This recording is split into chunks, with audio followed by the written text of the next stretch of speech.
Sko, hérna er slanguryrðið vampírfés sem er óhemju farðað andlit, einkum kvenmannsandlit. Þarna hefur ekki þótt sérlega töff, kannski, en núna í dag þá vitum við betur og við vitum til dæmis að það er ekkert kynþokkafyllra heldur en vampírfés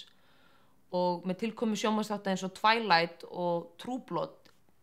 höfum við lært að meta vel farðað karlmannsandlit eins og Bill Compton eða Edward og því segi ég að við þurfum að ýta undir frekari eyeliner notkun hjá ungum drengjum og hvetja sem flesta að vera vampírfés.